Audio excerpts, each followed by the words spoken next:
Bien, bueno, escuchen, tengo un mensaje para darles. El ingeniero Francisco Vicente me ha pedido que para la semana que viene usar el día miércoles de la clase mía de teoría, él usarla para la práctica porque dice que viene bastante atrasado.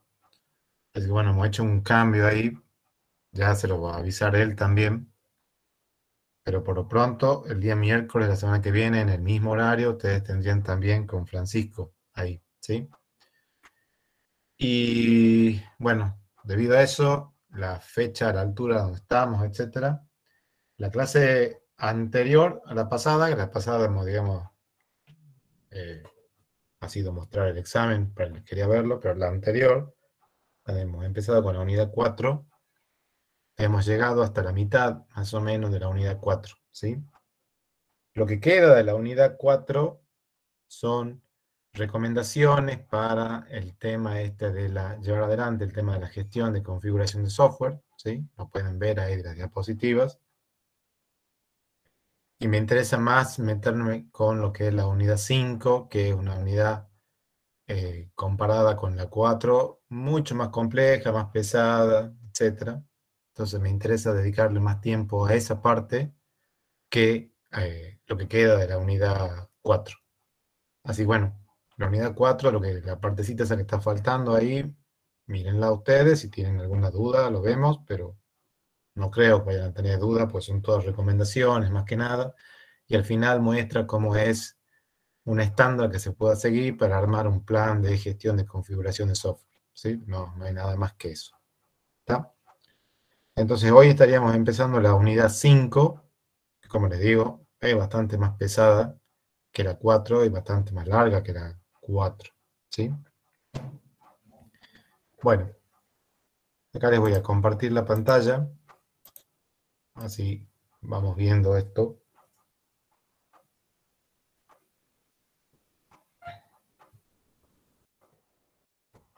Bien, ¿se ve ahí la pantalla mía? Sí, profe. Sí, profe. Bueno, esta unidad 5 era la que antes, hasta el año pasado, era la unidad 3, hemos hecho un cambio ahí, y tiene que ver con la parte de estimación. Vamos a ver qué quiere decir esto de estimación. Vamos a ver una métrica que hay acá que se llama puntos de función. Después vamos a ver una técnica de estimación que se llama COCOMO, que está en la segunda versión, pero se dice COCOMO 2.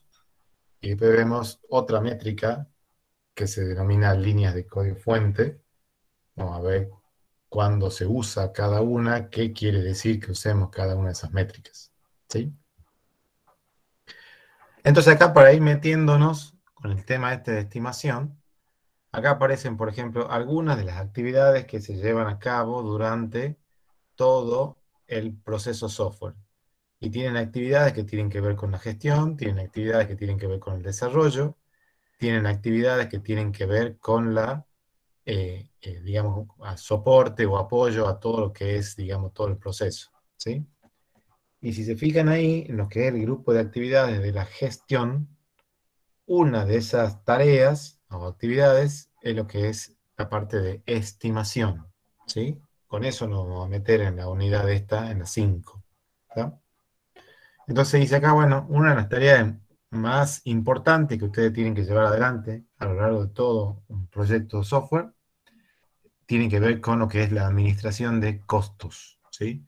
Acá, cuando hablamos de costo, no implica necesariamente eso que sea costo económico, ¿sí? Cuando acá hablamos de costo, estamos haciendo referencia a qué recursos voy a necesitar para hacer algo, cuánto tiempo voy a necesitar para hacer algo, cuánta gente voy a necesitar para hacer algo, ¿sí? ¿Qué esfuerzo me va a implicar eso? Eso es lo que acá nosotros, en lo que hay en la materia, cuando hacemos referencia a administración de costos, estamos haciendo referencia a esos conceptos, ¿sí? Indirectamente puede venir el tema de costo económico, pero eso es la parte esa del costo económico, ahí entran a jugar muchos otros factores que no los tenemos en cuenta y sería imposible abarcarlo en la materia, ¿sí? Entonces, este tema de la estimación de costos, obviamente, como cualquier otra tarea, y más siendo una estimación, la idea es hacerlo esto lo más objetivamente que se pueda. Y no se puede simplemente aplicar una fórmula y decir, ajá, esto va a ser, esto es lo que estoy estimando en tiempo, en gente, etcétera, sino que esa fórmula, si bien uno puede usar una fórmula, esa fórmula, ya la vamos a ver, eh, sale de haber estudiado muchos proyectos de software, de haber medido muchos proyectos de software, y es una fórmula totalmente empírica. ¿Sí? La cosa es que al momento de hacer la estimación, hay que tener en cuenta, como dice ahí, por ejemplo, aspectos que tienen que ver con la organización, aspectos que tienen que ver con la parte económica, política, de la parte de negocios, etcétera. ¿Sí? Bueno, es la última persona que admito en el día de hoy. Si alguien entra, ¿de quién más? Esperará. ¿Sí? Entonces dice acá, bueno, como cualquier, como una actividad que es de estimación, no se hace en cualquier momento, ¿sí?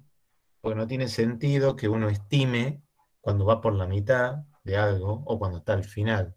La idea de hacer una estimación es cuando se está al comienzo, ¿sí? Obviamente que tengo que tener algo de información para que yo pueda hacerla, la estimación, ¿sí? Y al momento de hacerla, la estimación, tengo que tratar de responder una serie de preguntas, ¿sí? Por ejemplo, ¿cuánto esfuerzo va a implicar una determinada tarea? ¿Cuánto tiempo? ¿Cuánto va a ser el costo de esa tarea? ¿Sí? Eso es lo que busca responder la tarea esta de estimación de algo, ¿sí? Y como dice acá, tiene dos objetivos principales en lo que es la parte de administración de proyectos. Cuando ustedes están planificando el proyecto, ¿sí? Y después, cuando ya han empezado el proyecto. Cuando ustedes lo están planificando el proyecto, ¿por qué es importante que ustedes hagan una estimación? Porque ahí ustedes van a poder, de alguna manera, tener una idea, por ejemplo, de cuánta gente va a ser necesaria para todo el proyecto que tienen que hacer, cuánto va a ser el tiempo que le va a implicar a esa gente trabajar en el proyecto, qué recursos van a necesitar para llevar adelante el proyecto. Eso es cuando están planificándolo el proyecto, ¿sí? Pero no solamente en ese momento es importante la estimación, sino que después, como dice ahí, durante el control del progreso del proyecto. ¿Por qué? Porque una cosa es la que ustedes estiman al comienzo, después empiezan el proyecto, y por supuesto que lo que ustedes han estimado es muy raro que coincida con lo que finalmente termina sucediendo, ¿sí? Entonces ustedes tienen que tratar de ir midiendo a medida que van avanzando durante todo el proyecto para comparar si lo que ustedes están midiendo, cuánto se aparta de lo que ustedes tenían estimado al comienzo, ¿sí? Y de ahí poder tomar las acciones que correspondan para tratar de encauzar los valores del proyecto, ¿sí? Y para estimar hay una serie de técnicas que se pueden seguir, ¿sí? Una de ellas, por ejemplo, como dice ahí, es la opinión de expertos. O sea, si yo tengo que hacer algo y nunca lo hice y hay otra gente que ya lo ha hecho, una de las cosas que puedo hacer es preguntarle a quien ya lo haya hecho para que me dé una idea de tiempos, de recursos, de gente, etcétera, ¿sí? Esa es una forma. Otra forma, como dice ahí, es por analogía. O sea, tengo que hacer determinada tarea. No hice antes esa tarea, pero hice algo similar en algún momento. Bueno, tengo ahí una base de la cual puedo arrancar para tratar de estimar, ¿sí? Después puedo aplicar la técnica esta de descomposición. O sea, yo tengo que resolver un problema grande, no sé cuánto tiempo, cuánta gente, etcétera, va a llevar todo ese problema grande, pero a lo mejor lo que puedo hacer es a ese problema grande descomponerlo en partes más chicas Y a lo mejor de esas partes más chicas me es más fácil tener una idea de la estimación. Entonces puedo agarrar y descomponer ese problema en partes más chicas, estimar las partes más chicas y luego sumar todo como para tener una idea de cuánto sería el total. ¿Sí? Y otra de las formas que se puede es empleando ecuaciones. ¿Sí?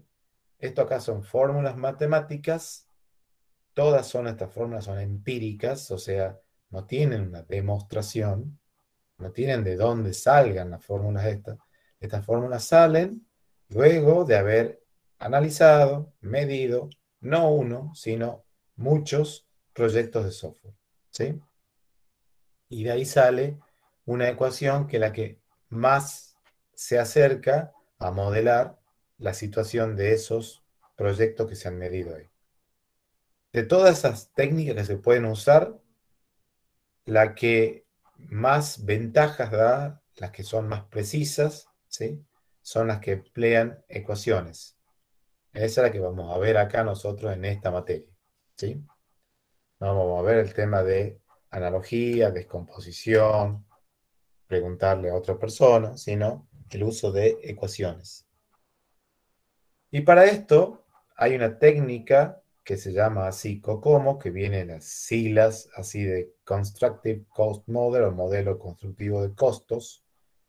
Esa técnica, todo ese desarrollo, fue presentado inicialmente por la misma persona que presentó, por ejemplo, todo lo que es el modelo de proceso software, digamos, de tipo espiral, que era Boehm.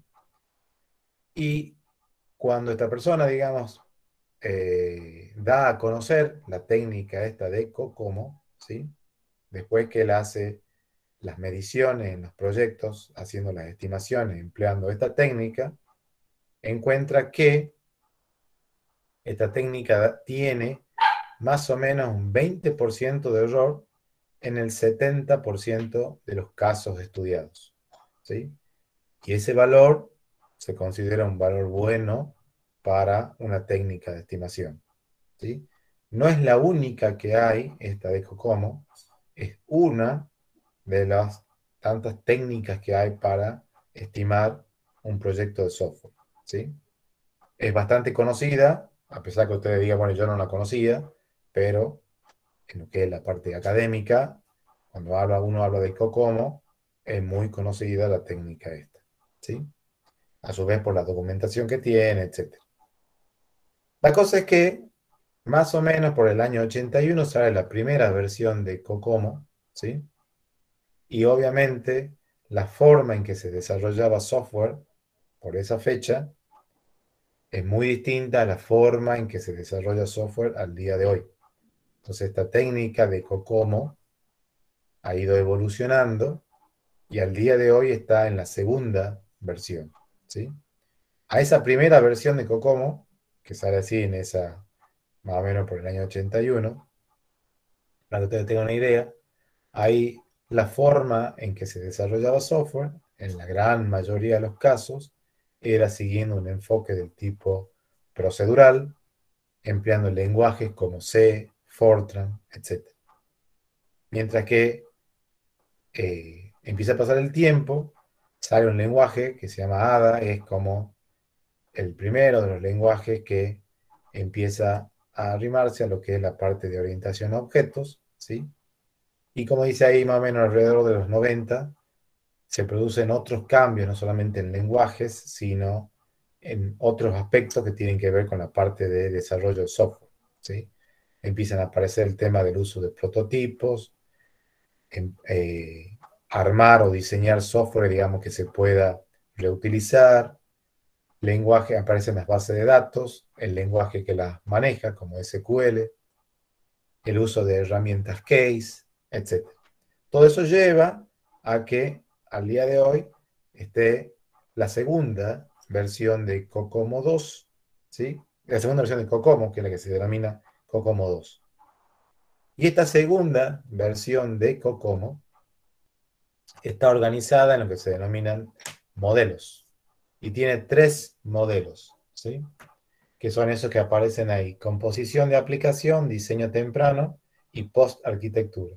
Cada uno de esos modelos tiene una ecuación para calcular el esfuerzo que lleva una determinada tarea, el tiempo que lleva una determinada tarea y la cantidad de gente que puede llevar una determinada tarea, ¿sí?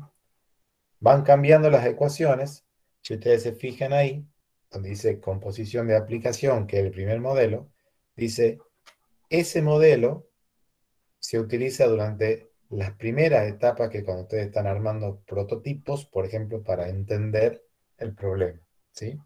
O bien, por ejemplo, están encarando todo el proyecto de ustedes en base a componentes que ya están hechos o semi-hechos. Si estoy en ese momento, digamos, de lo que es todo el ciclo de vida por el cual yo voy a pasar, puedo usar las ecuaciones que me da el modelo ese de composición de aplicación. Si estoy un poco más avanzado, dice ahí, utilizaría las ecuaciones que corresponden con el modelo que se llama diseño temprano. Cuando utilizo eso, dice ahí, bueno, cuando estoy en las primeras etapas de desarrollo y estoy, por ejemplo, evaluando distintas alternativas de hardware, de software, o sea, conozco un poco más del problema, ¿sí? Y si estoy un poco más avanzado en el problema que dice ahí, por ejemplo, estoy en la etapa de desarrollo propiamente dicho, ya tengo definida la arquitectura, puedo estar en la etapa de mantenimiento, etcétera, puedo usar las ecuaciones que me da el modelo este de post-arquitectura. Entonces, depende en qué momento esté, yo puedo usar una ecuación o puedo usar otra. No quiere decir que si utilizo las ecuaciones del primer modelo ya no pueda usar las ecuaciones del segundo, ni pueda usar las ecuaciones del tercero, ¿sí? Lo más seguro es que yo, al comienzo, utilizo las ecuaciones del primer modelo, voy avanzando en el tiempo y vuelvo a hacer el cálculo de la estimación usando las ecuaciones del segundo modelo, el diseño temprano, para ver cuánto difiere con respecto a las ecuaciones del primer modelo. Y sigo avanzando en el tiempo, puedo usar las ecuaciones del modelo de post-arquitectura para ver cuánto difiere de los valores que uno saca con el tema este de diseño, con el modelo este de diseño temprano, ¿sí? La cosa es que, como dice acá, COCOMO 2 contempla todo lo que es desarrollo incremental, el tema de desarrollo así por iteraciones, etcétera, que eso antes no lo contemplaba la primera versión de COCOMO. Y al día de hoy hay disponible una herramienta que está acá en un sitio web, que está puesta ahí en la diapositiva, ya se lo voy a mostrar, que permite hacer los cálculos para hacer la estimación con COCOMO 2 para el modelo de post-arquitectura solamente, ¿sí? O sea, de los tres modelos estos que están acá, permite hacer el cálculo para este post-arquitectura. Esa herramienta que está ahí, que está acá, si ustedes entran acá, van a ver que esto lo que hace, les permite a ustedes hacer el cálculo de la estimación, ¿sí? Para eso tienen que especificar una serie de valores acá, que eso es lo que vamos a ver nosotros acá ahora. ¿Qué quiere decir cada uno de estos valores acá? Y ustedes especifican estos valores, si se van a la parte de acá abajo, inclusive tienen la opción de incluir la etapa de mantenimiento o no, ¿sí? Y después que han ingresado todos estos valores que están acá, aprietan el botón este que dice ahí calcular y esto les saca un valor de cuánto es el tiempo que les va a implicar todo el problema que ustedes quieren resolver, cuánto es el esfuerzo, cuánto es la cantidad de gente, ¿sí? Y acá les va a dar, digamos, en esta tabla, esto está orientado al modelo del proceso software que se denomina RUP, o Rational, o Modelo Unificado de Desarrollo, que es un modelo que está así organizado en 4 fases. Entonces, después que haga el cálculo este que está acá, acá les va a decir, bueno, la primera fase, más o menos cuánto tiempo deberían usar, cuánta gente, la fase de elaboración, construcción, transición, etc. Y si ustedes acá a su vez han puesto, por ejemplo, cuánto es el costo de una persona por mes, bueno, esto les puede dar una idea de cuánto les costaría cada una de las fases llevarla adelante con el proyecto de ustedes. La cosa es que esto que parece así simple, que uno diga, bueno, listo, pongo todos los valores acá, primero hay que entender qué son cada uno de estos datos que está pidiendo acá el modelo este de Cocomo, para que uno pueda hacer una estimación que se acerque a lo que finalmente van a ser los valores reales. ¿Sí? Eso es lo que buscamos ahora en la materia, que ustedes sepan. ¿Sí? Entonces acá no vamos a ver las ecuaciones del primer modelo, del segundo modelo, directamente nos vamos a parar en el tercero, que abarca todos los otros, ¿sí? Para que ustedes tengan una idea de qué es lo que tiene en cuenta el modelo este de Cocomo, ¿sí? La cosa es que si ustedes entran a la página esta, van acá, van a ver que lo primero que les pide acá el modelo este es un dato que pueden ser líneas de código fuente, dice ahí source line of code, o puntos de función, ¿sí? Eso es lo que les dice el modelo, diciendo, bueno, yo necesito como dato de entrada que me digan la cantidad de líneas de código fuente o bien que me digan los puntos de función. Entonces, ¿cuándo es que se hace, pregunto yo ahora, cuándo se hace la tarea esta de estimación? ¿En qué momento de todo el proyecto?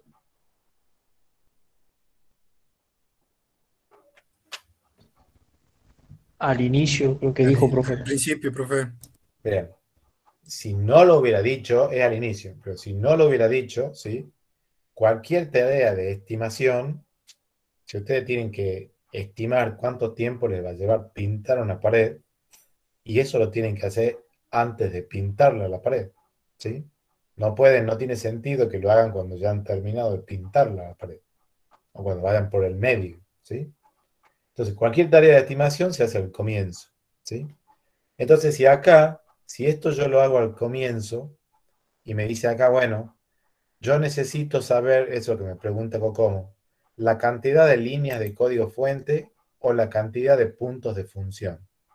Por más que no saben todavía qué es punto de función, pero bueno, le están diciendo, por un lado, Cocomo les está diciendo, o me dan la cantidad de líneas de código fuente o me dan la cantidad de puntos de función. Línea de código fuente, supongo que todos saben qué es, ¿o no?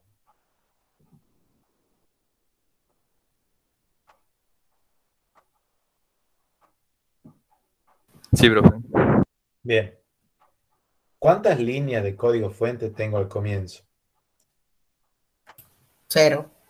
0. ¿Está? ¿Por qué? Porque estoy al comienzo, no escribí una línea de código fuente. ¿Estamos?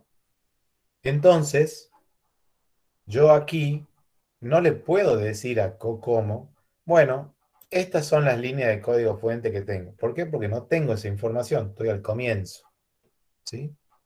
Entonces, línea de código fuente está descartado. No puedo usar las líneas de código fuente. Ustedes van a decir, y bueno, si no puedo usar la línea de código fuente, ¿para qué está pidiendo esto?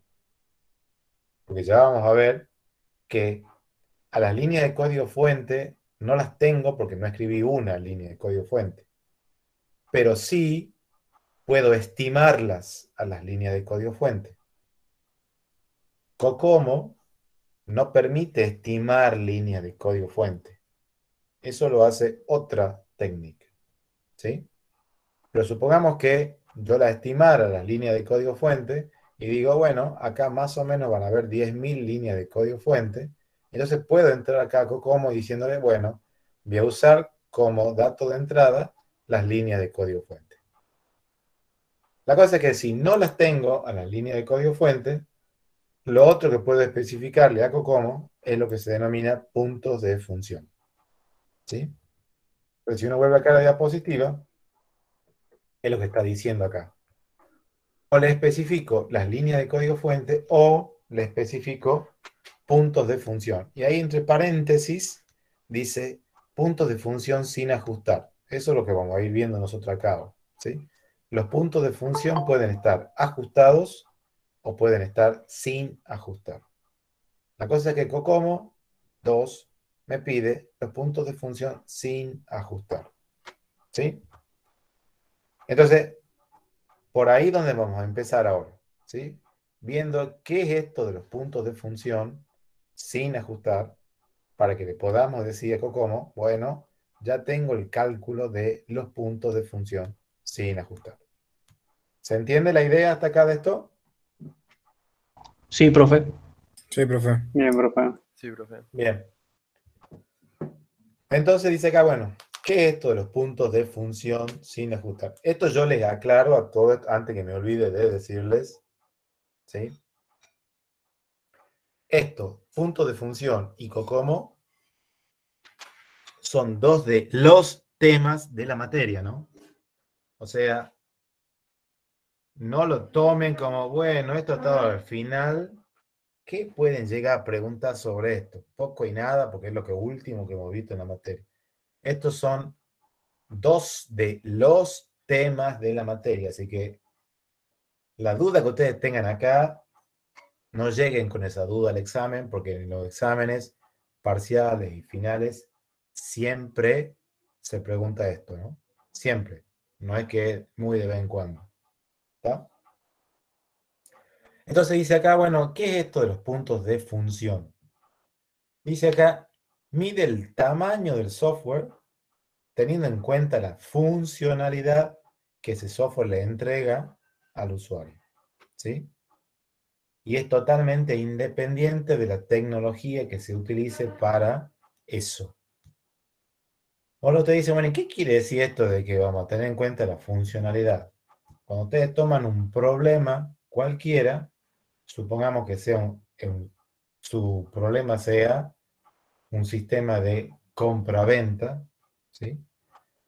Una de las funcionalidades con las cuales el usuario va a interactuar va a ser la de, por ejemplo, poder hacer una venta, poder hacer una compra, poder listar las ventas hechas entre un rango de fechas, poder listar todas las ventas, poder listar todas las compras en un rango de fechas, poder definir un proveedor, poder definir un producto, dar de baja un proveedor, dar de baja un producto, listar los proveedores, buscar proveedores, buscar productos, listar los productos.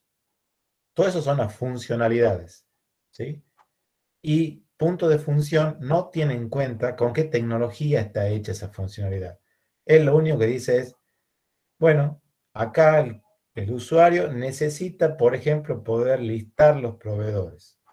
¿Y qué va a haber en el listado de los proveedores? Ya aparece el nombre, el domicilio, la razón social, qué sé yo. Y necesita poder definir un producto. ¿Y qué necesita para eso? El código del producto, el nombre del producto, una descripción, el precio. No sabe, punto de función, ni le importa si eso lo guardo, por ejemplo, en una base de datos relacional, en una base de datos no relacional, si lo guardo en un archivo, qué tecnología utilizo para eso. No le importa nada de eso. Lo único que dice es cuál es la tarea que tengo que hacer. ¿Sí? Entonces, lo que hace de alguna manera es medir toda la funcionalidad esa que ese software le va a entregar al usuario final, ¿sí? Entonces, supongamos que ustedes tienen ese problema, digamos, el problema de la compra-venta. Y ustedes tienen que armar un proyecto para llevar adelante eso de la compra-venta. Resulta que dos organizaciones distintas se encargan de hacer eso. Y la primera organización dice, bueno, yo puedo entregar un producto software que se dedique a hacer compra-venta, que le mido los puntos de función y, por ejemplo, da 300. Y otra organización que se dedica a hacer también el mismo problema, sistema de compra-venta, entrega otro producto software al cual le mide los puntos de función y esa entrega 200. La conclusión que se puede sacar de esos dos casos es que el software que entrega 300 puntos de función le está dando al usuario más funcionalidad que el software que tiene 200 puntos de función. ¿Y qué quiere decir eso? Que a lo mejor el software de los 300 puntos de función permite, por ejemplo, hacer un listado filtrando por determinados criterios, ordenando por determinados criterios, mientras que el otro, el que entregaba los 200 puntos de función, no permite filtrar por nada, no permite ordenar por nada, ¿sí? A lo mejor el software de los 300 puntos de función tiene la posibilidad de hacer búsquedas de distintos conceptos, mientras que el software que entrega los 200 puntos de función no permite hacer ningún tipo de búsqueda, ¿sí? Entonces, cuantos más puntos de función tenga un determinado proyecto, más funcionalidad le está entregando ese proyecto al usuario final.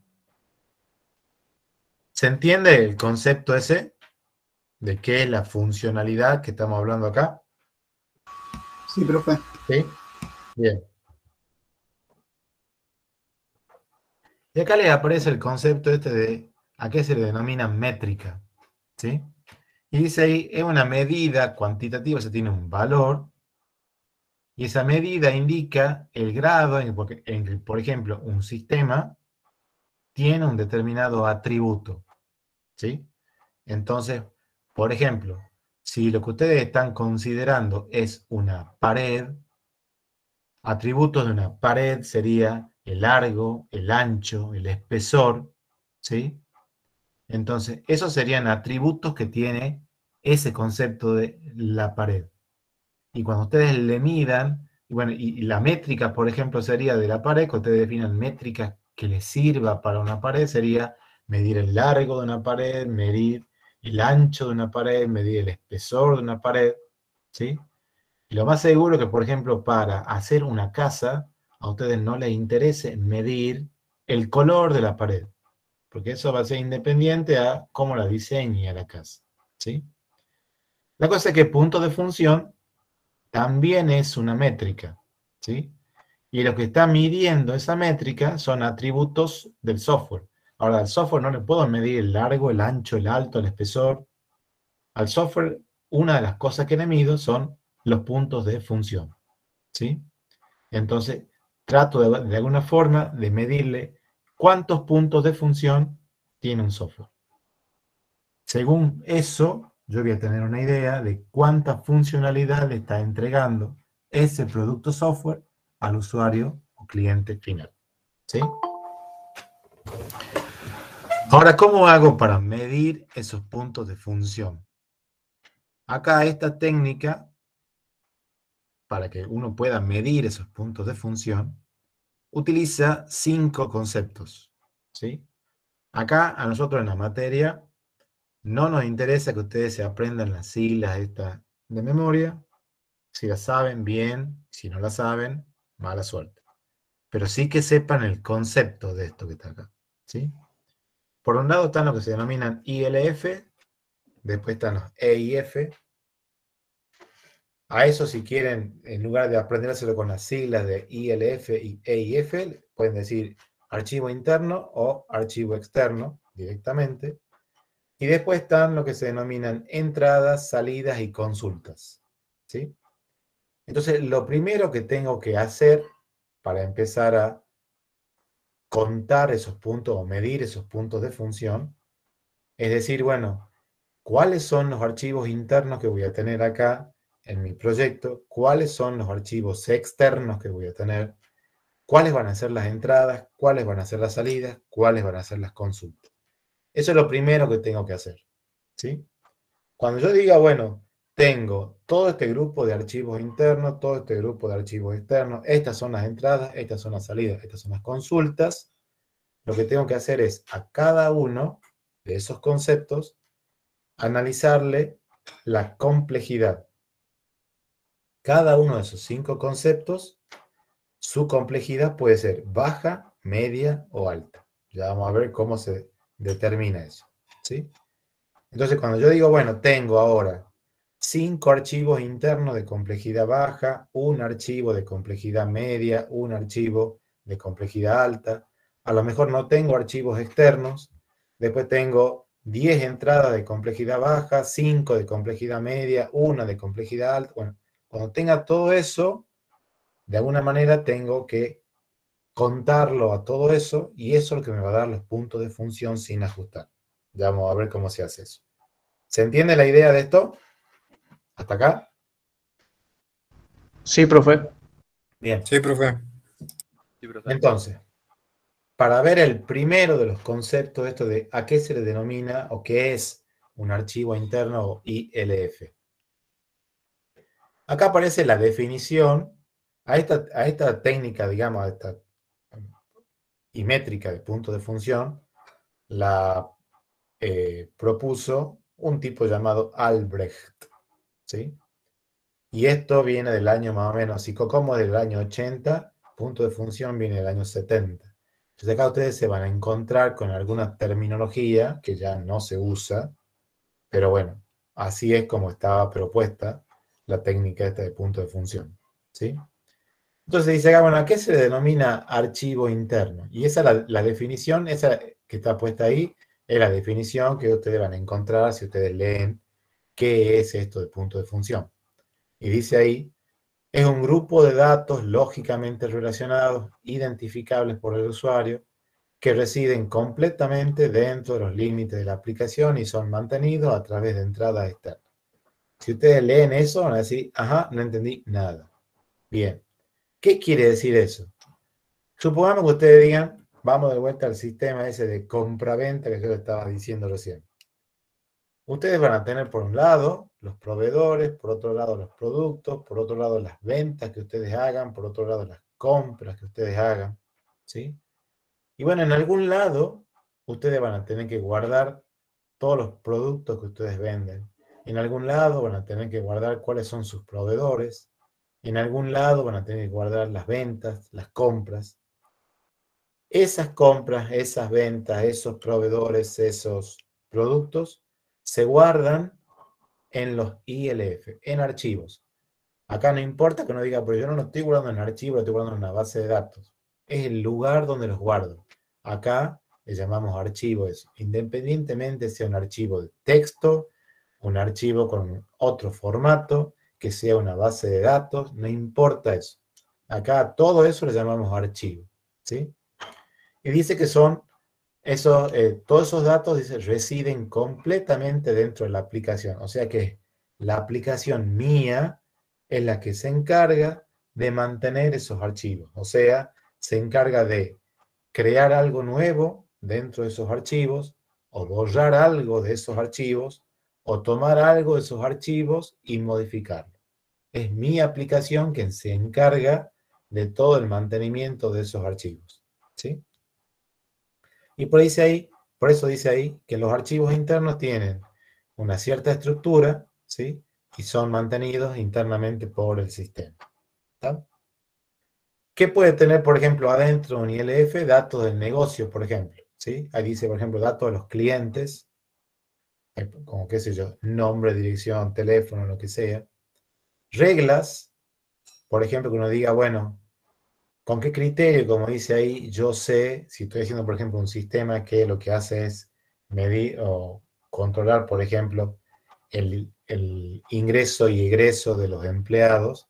Bueno, ¿con qué criterio sé que un empleado, por ejemplo, llega a partir de qué momento es considerado que llega tarde, ¿sí? Y qué se puede hacer al respecto? O, por ejemplo, puedo tener datos de control, como por ejemplo valores de determinados parámetros o condiciones de estado, para que yo después lea de ahí, compare y tome alguna acción según los valores que yo estoy midiendo, superen o estén por debajo de estos valores de control. O sea, cualquiera de este tipo de información puede estar dentro de un ILF cualquiera, ¿sí? Ahora, supongamos yo vuelvo al sistema ese de compra-venta y digo, bueno, ahí en ese sistema de compra-venta, uno de mis ILF va a ser, por ejemplo, el archivo donde voy a guardar los datos de los productos que yo vendo. Muy bien, ya tengo identificado ese ILF. Ahora lo que tengo que hacer es analizarle la complejidad a ese ILF para saber si ese ILF es de complejidad baja, media o alta. Para que yo sepa si un ILF es de complejidad baja, media o alta, tengo que a ese ILF analizarle dos conceptos. Uno que se denomina det, otro que se denomina ret. ¿Sí? Acá no importa que ustedes se aprendan que el det viene de data element type o record element type. Aunque digan det o ret, suficiente. ¿Sí? ¿Qué quiere decir det? Y ahí también aparece la definición de a qué se le denomina det acá. Y dice campo único, no repetitivo, identificable por el usuario. Entonces yo digo, bueno, yo en mi ILF iba a guardar los productos. Muy bien. Entonces, ¿qué sé yo de un producto? Y el producto tiene un código, tiene un nombre, tiene una descripción, tiene un precio, tiene un valor a lo mejor mínimo de stock. Son todos los atributos que yo conozco de un producto. Cada uno de esos atributos es lo que acá se le denomina det. Entonces acá digo, bueno, si tengo el código, el nombre, descripción y precio, supongamos, tendría 4 dets para describir un producto cualquiera. ¿Sí? Acá dice campos redundantes o que aparecen más de una vez se cuentan una sola vez. Ya lo vamos a ver cuando veamos el tema de consultas. ¿Sí? La cosa es que yo al código del producto lo cuento como un det, al nombre otro det, descripción otro det, precio otro det. Tendría, por ejemplo, acá 4 dets. ¿Sí? Ya están analizados los dets del ILF. Acá hay un ejemplo, dice, si yo, por ejemplo, sobre un cliente guardara su número de cliente, nombre, dirección, etcétera, bla, bla, si ustedes cuentan cada uno de esos atributos, les da ahí que un cliente, por ejemplo, la cantidad de dets para que yo guarde un cliente es de 9. ¿Sí? Y después tengo el otro concepto que se denomina red. Y dice acá, la idea, pues, está puesto así, digamos, porque si ustedes ven la definición de qué se le llama red, es la que aparece ahí abajo, dice subconjunto de campos identificables por el usuario. Uno ve esa definición y uno no entiende nada de qué es un red. Y dice acá, la idea que hay, digamos, atrás de los red es de alguna manera medir las relaciones que hay entre los datos que están ahí dentro de ese ILF. ¿Qué quiere decir eso? Yo puedo tener, por ejemplo, dos situaciones acá, que dice ahí, una que se denomina así grupos repetitivos y otra que se denomina subtipos, ¿sí? Y dice hay grupos repetitivos y se pueden repetir varias veces dentro del archivo y subtipos pueden ser opcionales, pueden estar o no estar. ¿Qué quiere decir eso? Dice, supongamos que ustedes, por ejemplo, dice, se guarda información de un empleado cualquiera y de ese empleado guardan el número de empleado, nombre, apellido, correo, usuario, clave, estado y cuánto gana de sueldo. ¿Sí? Y todo eso, toda esa información ustedes la guardan en un único archivo. Entonces, si ustedes cuentan todos esos atributos que tiene ahí el empleado, digo, eso me da 8 dets. ¿Sí? Y ahora como cada una de estas informaciones es única, no hay ningún tipo de relación entre o que el número de empleados dependa del nombre o el apellido dependa del nombre, no hay nada. La cantidad de reds es 1 porque tengo un único grupo de datos. ¿Sí? Y a su vez, como dice ahí, esos 8 reds se guardan en un único archivo. Pero ¿qué pasaría, dice acá, si yo además de guardar cuánto gana la persona, el empleado, quiero guardar el historial de los sueldos que va teniendo ese empleado? Entonces, hagan de cuenta que yo tengo ahora como atributo del empleado, número de empleado, apellido, nombre, etc. Y después tengo una columna que dice sueldo 1, otra columna que dice sueldo 2, sueldo 3, sueldo 4, sueldo 5. así hasta sueldo 50, qué sé yo, donde voy guardando en cada una de esas columnas cómo ha ido evolucionando el sueldo de ese empleado. ¿Sí? Si ustedes lo miran a esto como si fuera, digamos, del lado así relacional de las bases de datos, ¿cómo lo modelarían ustedes a esto? Ustedes tendrían una tabla para los empleados, ¿sí? Y saben que en esa tabla no van a definir ustedes la columna que se llame sueldo 1, sueldo 2, sueldo 3, sueldo 4, sueldo 5, porque saben que eso no se hace, viola la primera forma normal ahí de las bases de datos. ¿Qué harían? Ustedes tendrían otra tabla que a lo mejor se llame sueldos o salarios, qué sé yo, y ahí tendrían entre la tabla de empleados y la tabla de esos sueldos una relación así 1 a n, para que ustedes digan, bueno, en la tabla esa de los sueldos, ahí tengo todo el historial de sueldos de todos los empleados. ¿Sí? Entonces, una parte de la información la tendrían en una tabla, otra parte de la información la tendrían en otra tabla. Si no lo hicieran esto con tablas y lo hicieran en archivos, una parte de la información estaría en un archivo, otra parte de la información estaría en otro archivo. Entonces ahí, ¿qué tendrían? Dos redes. Hagan de cuenta que, bueno, en este caso, cuando uno está analizando eso de grupos repetitivos, es una parte está en una tabla, otra parte está en otra tabla. Bueno, tengo dos redes. Si tuviera dividido en 3 tablas, 3 redes, 4 tablas, 4 redes, y así. ¿Sí? Eso si uno analiza lo que se denominan así grupos repetitivos. ¿Está? Ahora puede también estar otra variante de los redes que se denominan subtipos, que dice acá, por ejemplo, el empleado tiene datos generales, como número de empleado, apellido, nombre, etc. Y además, ese empleado puede trabajar de forma mensual o trabajar por jornal. ¿Sí? Y a lo mejor, ese empleado también puede tener personas a su cargo, que sería el grupo familiar. ¿Sí? Entonces digo, bueno, todos los datos generales del empleado y si el empleado, por ejemplo, es mensual, lo guardo en un archivo, por ejemplo, o en una tabla. Todos los datos generales del empleado y si el empleado trabaja por jornal, se guardan en otra tabla. ¿Sí? Todo lo que tenga que ver con el grupo familiar del empleado se guarda en otra tabla. Entonces, si yo cuento esto, tendría en este caso 3 redes. ¿Se entiende la idea de esto? Sí, profesor. Entonces, si ustedes no tienen el caso de que haya, por ejemplo, así grupos repetitivos, como por ejemplo, una persona puede tener más de un teléfono, puede tener teléfono 1, 2, 3, etc. Bueno, esa información no se puede guardar en el mismo lugar donde se guarda la información común a todos los empleados. ¿Sí? Eso tengo que guardar en un lugar aparte. Entonces eso me da, digo, bueno, ahí tengo otro red.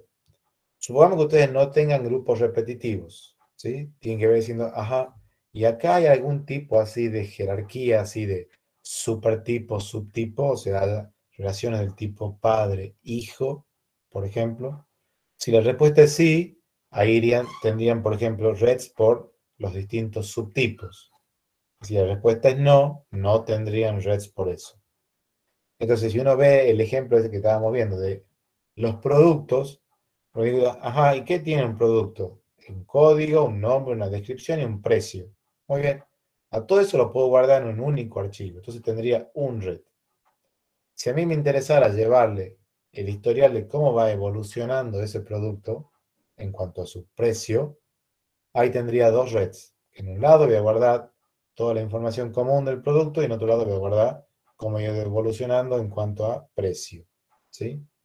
Si a su vez yo dijera, bueno, y de los productos hay distintos tipos de productos, porque según el tipo de producto se lo vende de una forma o se lo vende de otra, por ejemplo. Bueno, por cada uno de esos tipos de productos tendría un red también. ¿Está? Si no tengo nada de eso, que haya así relaciones de supertipos, subtipos, o de grupos repetitivos, etc., la cantidad de reds siempre es 1, ¿sí? Y después va a ir aumentando según tenga esto de grupos repetitivos o tenga relaciones de supertipos, subtipos. ¿Está? Entonces, esos son los dos conceptos que intervienen en el cálculo de la complejidad de un ILF. Entonces, supongamos que uno ya tiene, para el ILF este de los productos que estamos hablando acá, la cantidad de DETs y la cantidad de REDs que hay. Uno entra a una tabla, que es esta que está mostrada acá, y uno dice, bueno, tengo tantos DETs, tengo tantos REDs, ese ILF es de complejidad baja, media o alta. Y al lado de los nombres, eso aparece un número, eso es el valor que tiene asociado una complejidad baja para un ILF. Entonces la complejidad baja pesa 7, ya vamos a ver por qué nos interesa eso. Complejidad baja pesa 7, la media pesa 10 y la alta pesa 15. ¿Sí? Entonces, lo primero que había que hacer era decir, bueno, ¿cuáles son los ILF? Tengo un ILF para los productos, otro ILF para las compras, otro ILF para las ventas, otro ILF para los proveedores y así. Bueno, tomo el primer ILF, el de los productos. Me fijo cuáles son los DETs, cuáles son los REDs, entro a la tabla esta y digo, el ILF de los productos tiene una complejidad baja, media o alta. Tomo el otro ILF, el de las compras. Me fijo la cantidad de REDs, me fijo la cantidad de DETs y lo mismo, le saco la complejidad baja, media o alta. ¿Sí? Así voy haciendo por cada uno de los ILF que yo tenga. Hasta que al final diga, bueno, de todos estos ILF que tengo 4 de complejidad alta, 10 de complejidad baja, 2, qué sé yo, de complejidad media. ¿Se entiende hasta acá esto?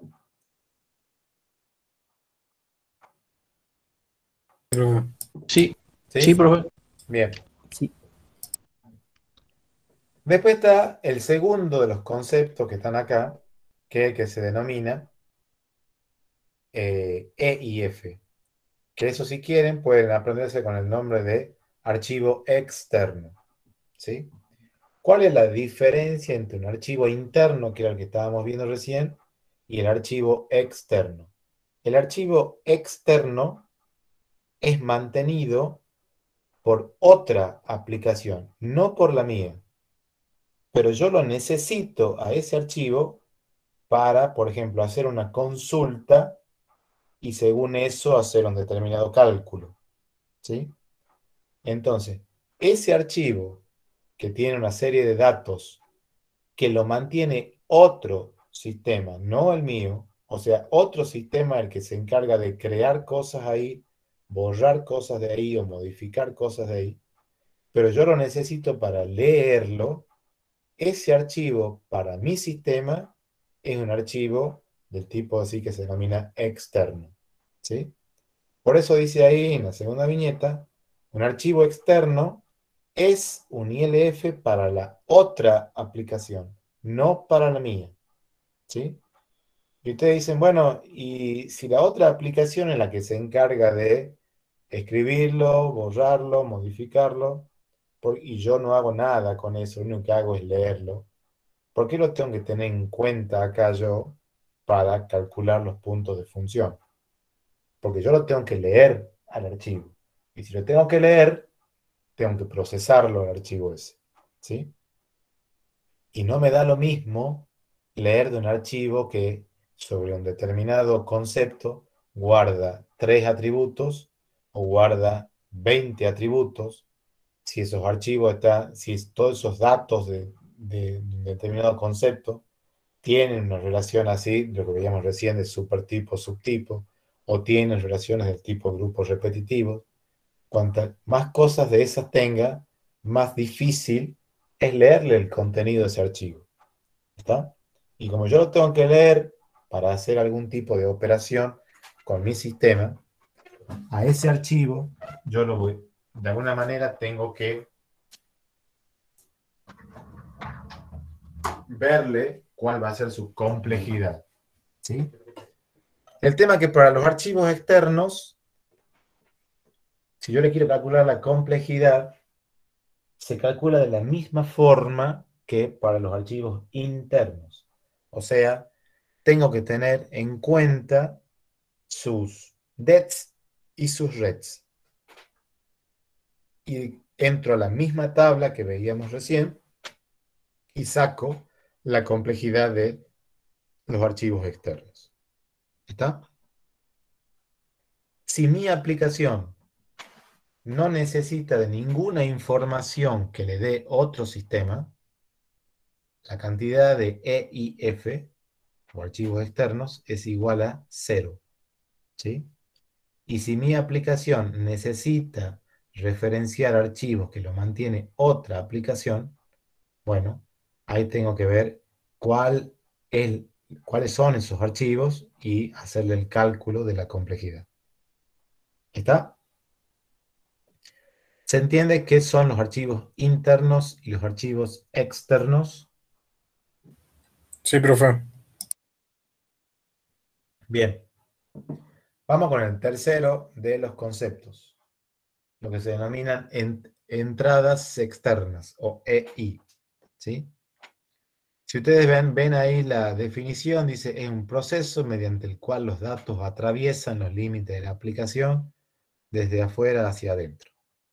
Eso, lo que está diciendo en otras palabras, es las entradas son todas aquellas operaciones que permiten mantener los archivos, los ILF. O sea, la operación que hace un alta, la operación que hace una baja, la operación que hace una modificación, cada una de esas operaciones es una entrada. ¿Sí? Entonces, si yo tengo, por ejemplo, el ILF donde yo guardo los productos y yo en alguna manera, en algún momento tengo que guardar un producto nuevo, bueno, la operación de guardar un producto nuevo es una entrada. Si tengo la funcionalidad de poder borrar un producto, esa operación, esa funcionalidad de borrar un producto es otra entrada. Y si puedo modificar un producto, esa es otra entrada. ¿Sí? O sea, son operaciones que de alguna forma mantienen los ILF de mi aplicación. ¿Estamos hasta ahí con eso? Sí, sí, profe. Ahora, ¿cómo se lee? Yo ya sé que, por ejemplo, una entrada va a ser la operación de el alta del producto, otra entrada va a ser la baja del producto, otra entrada va a ser la modificación de un producto. Ya tengo descubiertas cuáles son las entradas. Ahora digo, a esas entradas, igual que a los ILF y a los EIF, hay que calcularle la complejidad. Entonces, ¿cómo le calculo la complejidad a las entradas? Acá tengo dos conceptos que aparecen acá para calcular la complejidad. Uno es DETS, que es el que ya hemos visto hasta acá, ¿sí? Y el otro que se denomina FTR, ¿sí? Los DETS, como dice acá, es el mismo concepto que antes, como dice ahí, campo único, no repetitivo, identificable por el usuario. O sea, uno diría acá, bueno, ¿cuál es mi operación? La operación es la de crear un producto. ¿Qué necesito para crear un producto? El código, el nombre, la descripción, el precio. Ahí están los 4 DETs que tiene la entrada esta. ¿Sí? Y después dice, bueno, esperen, ya vamos a volver acá, vamos con los FTR. Lo que dice, los FTR dice, ajá, ¿y a qué se le denomina FTR acá? Dice, FTR dice ahí, es un archivo referenciado por una transacción. Y dice, puede ser un ILF o puede ser un EIF. Entonces dice ahí, cada ILF mantenido por una entrada se cuenta como un FTR y cada ILF o EIF referenciado por la entrada también se cuenta como un FTR. Entonces, ¿qué es lo que me está diciendo acá de a qué se le denomina FTR? Yo por un lado digo, para guardar los productos necesito código, nombre, descripción y precio. Ajá. ¿Y a eso dónde lo guardo? Y eso lo puedo guardar en el ILF de los productos. Y yo los productos los guardaba en un único ILF, no los guardo en 2 o 3 ILF, en un único ILF. Entonces, cantidad de FTR que tengo acá, 1. ¿Sí? Y acá el FTR viene a ser el ILF de los productos. Pero puede que para guardar algo, por ejemplo, yo necesite antes consultar de un EIF. Entonces yo voy a guardar en el ILF de la aplicación mía, pero previamente voy a consultar algo de un EIF, o sea, de un ILF de otra aplicación. Bueno, entonces acá tendría dos FTR, que sería el ILF donde se guardan las cosas y el EIF de donde estoy leyendo las cosas. ¿Sí? Entonces, FTR pueden ser ILF o pueden ser EIF, o sea, archivos internos o archivos externos. ¿Está? Ahora, ¿qué pasa con el tema de las aplicaciones que tienen una interfaz gráfica, por ejemplo? ¿Sí? Porque acá estamos diciendo, bueno, si yo tengo que, la operación mía, si la entrada mía es la operación que da de alta un producto, uno dice, bueno, ¿qué necesito? El código, nombre, descripción y precio. Muy bien.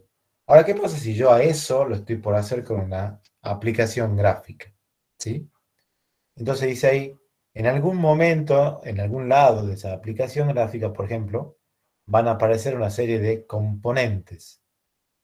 Algunos de esos componentes también cuentan como DETs. ¿Sí? Entonces, por ejemplo, dice acá, botón de opciones. ¿Sí? Dice, los botones de opciones son esos botones que, si ustedes lo ven con el nombre en inglés, aparecen con el nombre de radio button. Esos botones redonditos en donde ustedes pueden seleccionar una de un conjunto de opciones. ¿Sí? Es otra forma de seleccionar una opción que no sea usando un combo. Entonces, puedo poner, por ejemplo, 3 opciones y alguien tiene que seleccionar con esos botones redonditos una de las 3 opciones. Entonces, si tengo ese componente, ¿sí? Un botón de opciones, dice como solamente se puede seleccionar uno de todo el grupo, se selecciona como un det para todo ese grupo de botones. ¿Sí? Entonces, si me aparece algo de eso en la ventana y tengo un grupo de botones, por más que sean 5 de esos grupos, 2, 3, por cada grupo de estos botones se cuenta un det. ¿Sí? ¿Qué pasa si tengo, además, lo que se denomina, lo conocen con ese nombre, un checkbox, para que ustedes pongan un tilde y seleccionen? Y si me aparecen 10 checkbox, puedo seleccionar los 10. O sea, funciona distinto como el radio button. Acá puedo seleccionarlo a todos o a ninguno. ¿Sí? Cada uno de esas casillas de verificación o checkbox se cuenta como un det. ¿Sí?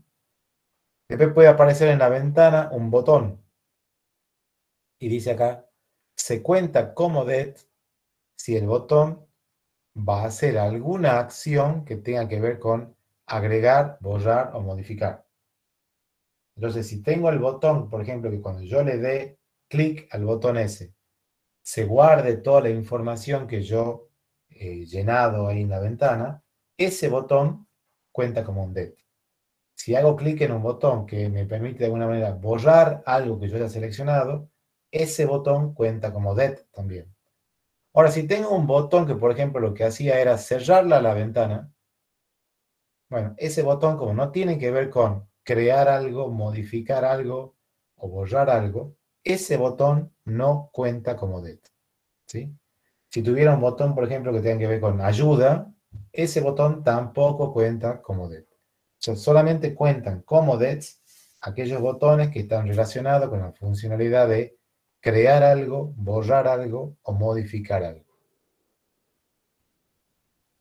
Si tengo, por ejemplo, dentro de la ventana listas o combos, cada lista o cada combo cuenta como un det, funciona igual que con el tema de los botones del radio button.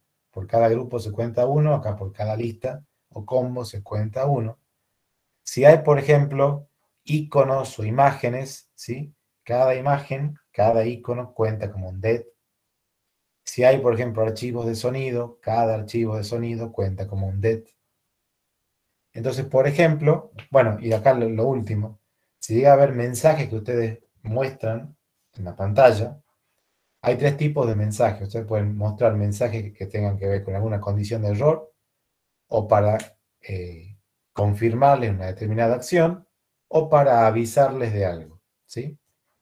¿Cuál va a contar como dead acá? Lo que son mensajes de error y lo que son mensajes de confirmación. Los mensajes de notificación se los tiene en cuenta si yo estuviera evaluando otro concepto que es el de salida. Acá estamos viendo las entradas, ¿sí? Entonces, si acá hay un mensaje de notificación, como dice ahí, no lo cuento como dead para una entrada, sí lo cuento como un dead para una salida. Ya vamos a ver qué son las salidas que están ahí, ¿sí?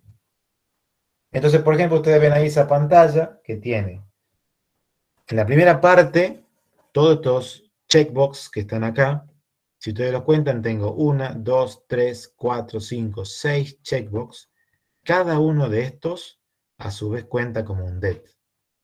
Después tienen acá un grupo de botones de estos del tipo radio button, otro grupo de botones del tipo radio button. Este grupo cuenta como un dead, este otro grupo cuenta como otro dead, ¿sí? Y después tienen estos botones que están acá, ¿sí? Este botón de OK que está acá, está en la explicación, digamos, la diapositiva, no es que yo lo estoy inventando ahora. Lo que busca hacer es, cuando ustedes han puesto todas estas opciones acá, guardarlas de alguna manera. Entonces, como tiene que ver con una operación que está creando algo, este botón de OK se cuenta como otro dead. Este botón que dice acá, cancelar, como esto lo único que va a hacer es cerrar la ventana, este botón no cuenta como dead. Después está acá este botón de ayuda, ¿sí? Si este botón de ayuda lo que hace es mostrarme un error, que no sería el caso del botón de ayuda, se contaría como dead. Si este botón de ayuda me muestra un mensaje de confirmación, que no sería el caso del botón de ayuda, este botón contaría como dead, ¿sí? Y si esto lo que hace es mostrarme algún mensaje que sea de tipo notificación, que es la funcionalidad del botón este de ayuda, esto no cuenta como dead para la entrada, pero sí cuenta como dead para la salida, ¿sí? Y este botón que dice acá default, para lo que está pensado este botón es, supongamos que ustedes han venido poniéndole o sacándole check a estos que están acá, o han puesto una opción acá u otra acá. Esta opción default lo que hace es decir, bueno, los valores predeterminados son tal, tal, tal, este no, bueno. Entonces como que vuelve la ventana al comienzo. Entonces tampoco contaría como dead. Entonces acá tendría 2, 4, 6 deads acá, 7, 8, más este que está acá, 9 deads. Para la parte gráfica solamente. Después de ahí está, a su vez, los deads que tengan que ver con la información que estoy guardando. ¿Se entiende la idea hasta ahí? Sí, profe. Si el botón OK tira un mensaje de confirmación, se agregaría un dead más. Exactamente. Ok, gracias. Por nada. Entonces, una vez que sé la cantidad de deads y FTR, entro a esta otra tabla. Esta tabla es distinta a la que tiene los archivos internos y externos. Entro acá y digo, bueno, cantidad de deads, cantidad de FTR, sale complejidad baja, media o alta, y acá está cuánto pesa cada uno de estos conceptos, bajo, medio o alto.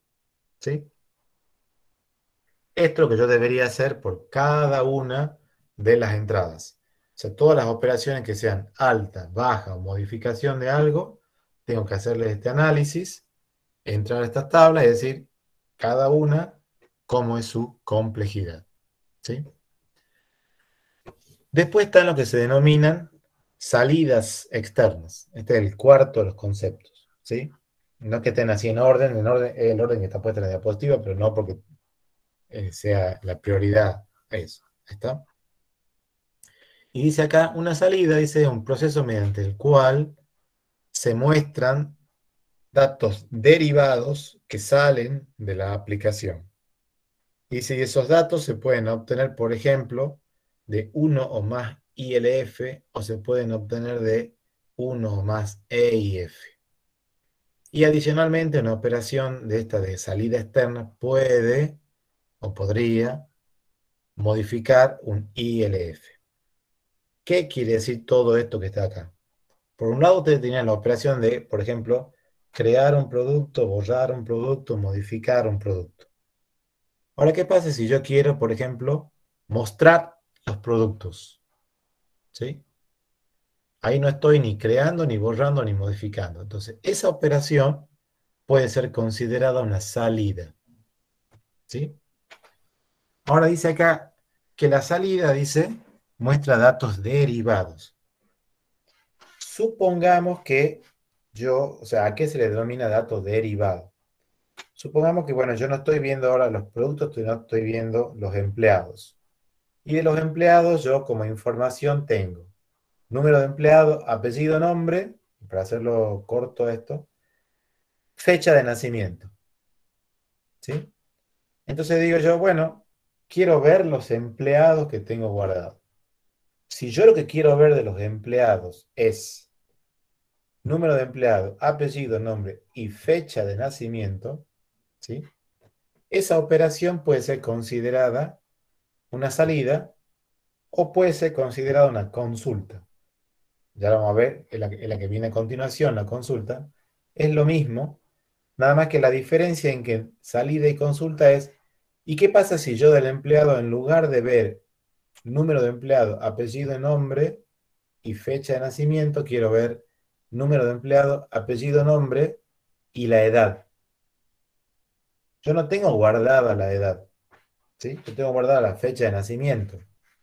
Pero si yo sé la fecha de nacimiento y sé la fecha actual, puedo saber la edad, puedo derivar en función de eso la edad. Entonces, si yo lo que voy a mostrar es un dato derivado, esa operación es una salida.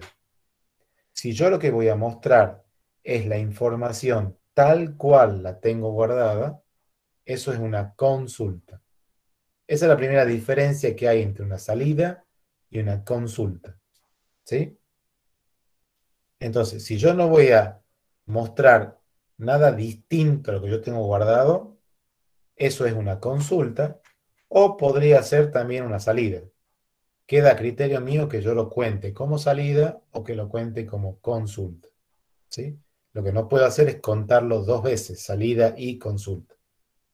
Ahora, si lo que yo voy a mostrar es dato derivado, ahí ya no puedo elegir, y bueno, esto va a ser salida o no, mejor va a ser consulta. Ahí sí o sí, eso es una salida.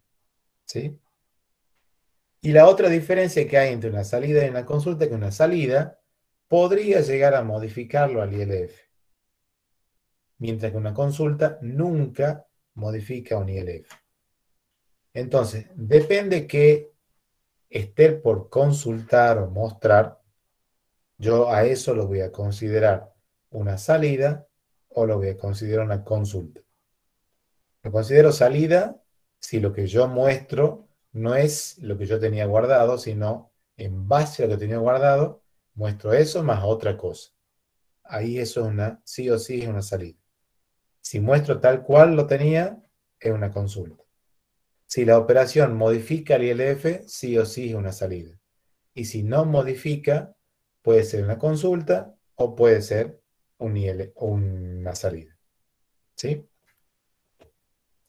Entonces dice acá, se consideran, por ejemplo, salidas, por ejemplo, transferencia de datos a otras aplicaciones. Yo quiero, el proceso de exportación de datos de un lado a otro se considera una salida. Todos los reportes o informes que genere la aplicación de ustedes también se consideran una salida. Gráficos que ustedes presenten, ¿sí? Mensaje de notificación, que es lo que veíamos recién. Todo eso se considera salida externa, ¿sí?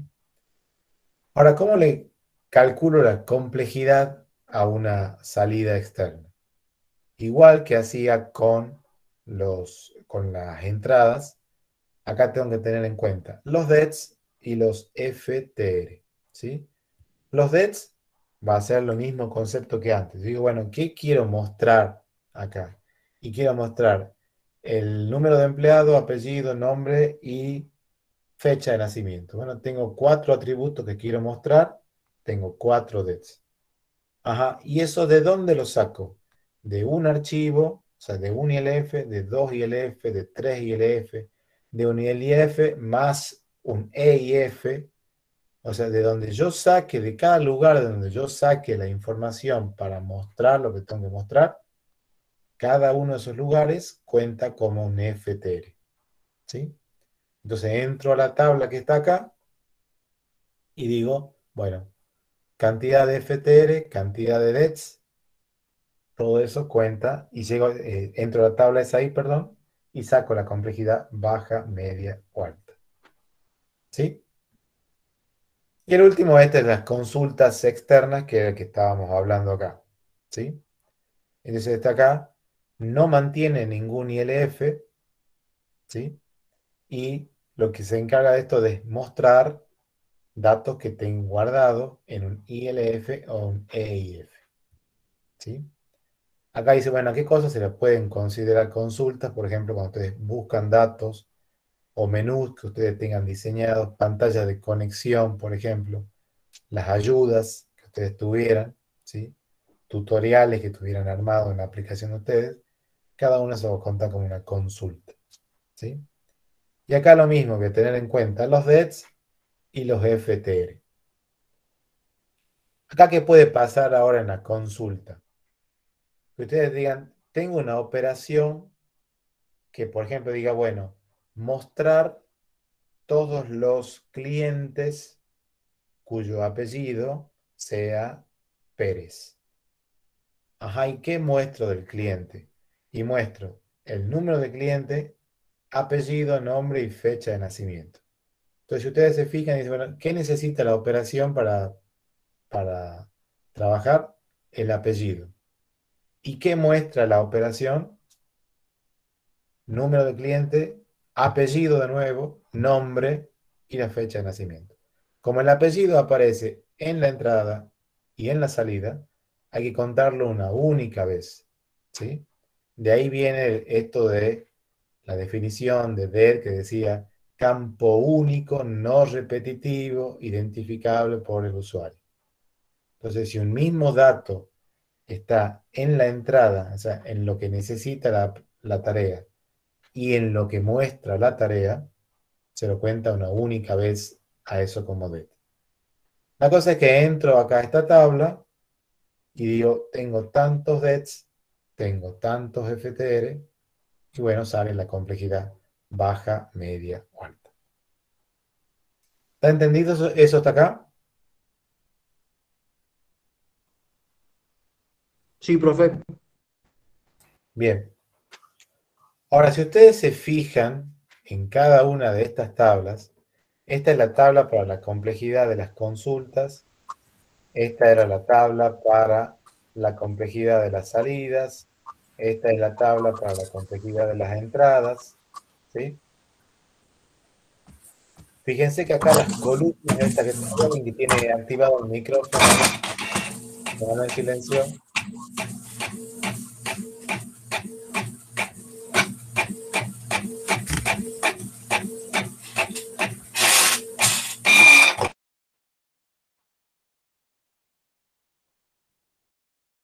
Si ustedes se fijan acá, en las columnas estas que decía acá de los DETs, y a veces también en las FTR, fíjense que acá dice, si tengo entre 1 y 4 DETs, si tengo entre 5 y 15 DETs, si tengo más de 15 DETs, ¿sí?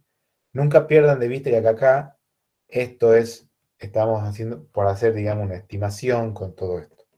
Entonces a veces la gente pasa mucho tiempo analizando si tal concepto se cuenta o no se cuenta como DETs, y resulta que si lo contaban, caían en la columna esta del medio, y si no lo contaban, también caían en la columna del medio, porque esto va entre 5 y 15. Entonces ustedes uno dice, bueno, si lo contamos tenía 11, y si no lo contamos, 10. Lo mismo caigo en la columna esta del medio. ¿Sí? Entonces, no hay que ser tan riguroso a ver hasta el último detalle si lo cuento, si lo considero dead o no lo considero dead a esto. Porque lo más seguro es que caiga en la misma columna, ¿sí? Si tengo una diferencia entre 1 y 2.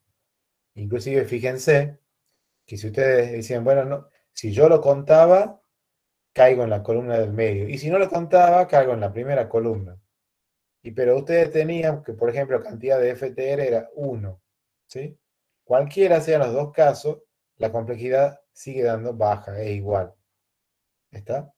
Entonces, no pierdan de vista eso, entonces no hay que perder tanto tiempo en si considero un concepto de o no lo considero ese concepto de. Tampoco quiere decir eso de que, bueno, no me voy a fijar en nada y digo, más o menos van a haber 3, 4. No, tengo que tener una idea, ¿sí?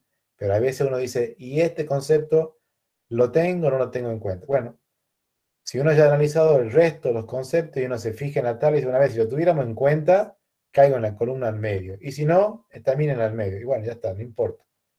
Acá en definitiva, que yo diga cuántos DETs van a haber, cuántos FTR para entrar en la tabla esta. ¿Se entiende la idea, no? Sí, profe. Bien. Una vez que tengo así analizado la complejidad de ILF, EIF, entradas, salidas y consultas, entro a esta otra tabla que está acá. Y digo, por ejemplo, vamos con los ILF y digo, ¿cuántos ILF de complejidad baja tengo? Supongamos tengo 10 de ILF de complejidad baja. Entonces digo 10 por, yo sé que la complejidad baja de los ILF pesa 7. Entonces 10 por 7 es 70. Ajá. ¿Cuántos de complejidad media tengo? Y tengo, por ejemplo, 5.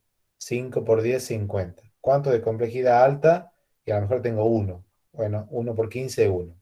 Sumo todo esto que está acá y tengo la complejidad total de los ILF. Hago lo mismo con los EIF, lo mismo con las entradas, lo mismo con las salidas, lo mismo con las consultas. Y después cuando tengo todo eso acá, sumo todo esto que está acá y eso me da los puntos de función sin ajustar, que era lo que me estaba pidiendo COCOMO.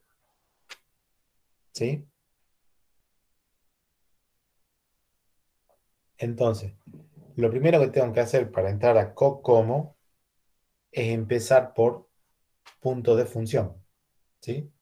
Entonces tengo que ver qué es lo que necesito guardar y cuáles son las operaciones que necesito hacer. Cuando yo sepa qué es lo que tengo que guardar y cuáles son las operaciones que necesito hacer, de alguna manera eso me va a dar la cantidad de puntos de función, o sea, cuánta funcionalidad me está entregando todo eso que está ahí. ¿Se entiende la idea de esto? Sí, sí se entiende, profe. Sí, profe. Bueno. Esto que parece así una cosa larga, pero no difícil, ¿no? Bueno. Después llegan los momentos de los exámenes con esto, y una vez se les dice, bueno, a ver, explícame cómo funciona esto de punto de función. Bueno, no llegan ni a la primera tabla, ¿sí? Pero ahí nomás se pierde.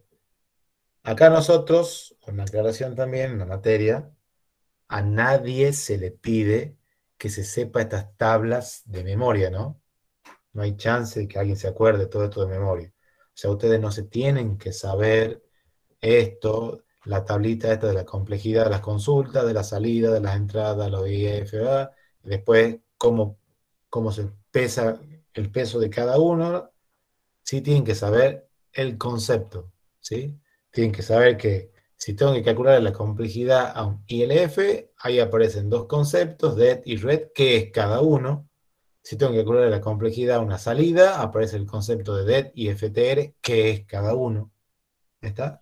Eso que nosotros les pedimos, que ustedes expliquen eso, que den un ejemplo, digan, ajá, y si yo tuviera que guardar tal cosa, ¿cuál o tengo que hacer este problema? ¿Cuál sería un posible ILF? Ajá, tal.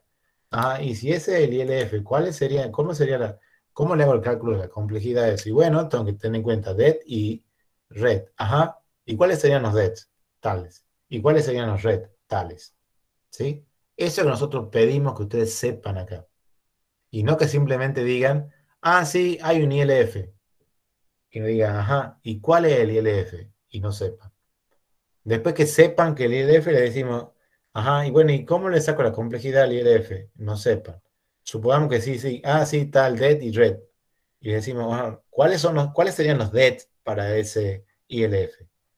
No nos interesa que ustedes digan, hay 5 dets. Por eso le vamos a decir, ajá, ¿y cuáles son esos 5 dets? Y después digan, hay un red. Bueno, ¿y por qué hay un red? ¿Y por qué no son 2 los reds?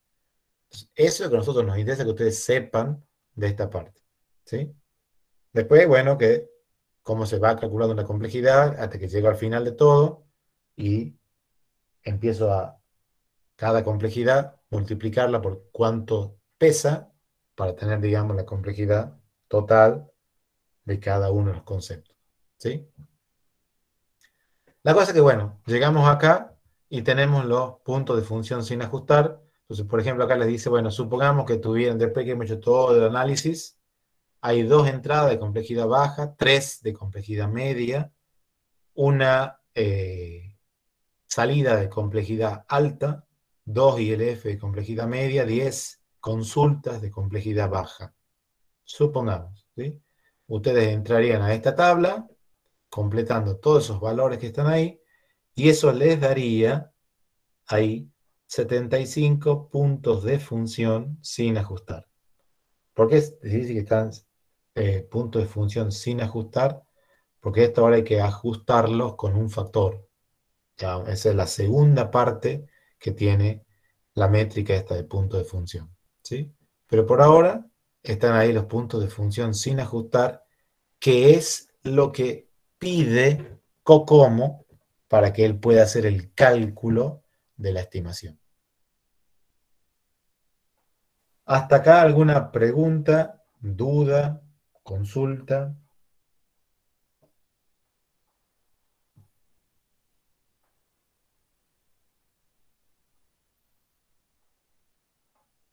No, profe, sí se entiende. Ajá, bien. Bueno, seguimos entonces con esto. Fíjense que acá en esto de punto de función, cuando veíamos al comienzo que decía no tiene en cuenta la tecnología, acá fíjense que no estamos hablando de nada que tenga que ver con, ajá, y ese archivo, ¿qué va a ser un archivo? ¿Va a ser una base de datos? Si es base de datos, relacional, no relacional. Nada, acá decimos, hay que guardar esta información. ¿Qué información? Tal, tal, tal cosa. ¿Y eso lo guardamos en dónde? ¿En una parte, en 2 partes, en n partes? Si eso es un archivo, archivo de texto, archivo de otro formato, base de datos, una tabla, no nos importa, es más, punto de función no sabe nada de eso. ¿Sí? Bueno, entonces ya tenemos acá el dato ese. ¿Sí? Y lo que habíamos dicho, como dice acá la diapositiva, COCOMO 2 necesitaba una de 2 cosas, o las líneas de código fuente o los puntos de función sin ajustar. ¿Sí?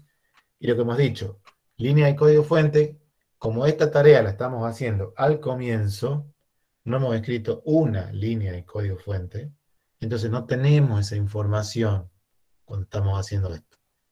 Pero lo que sí podemos obtener son los puntos de función.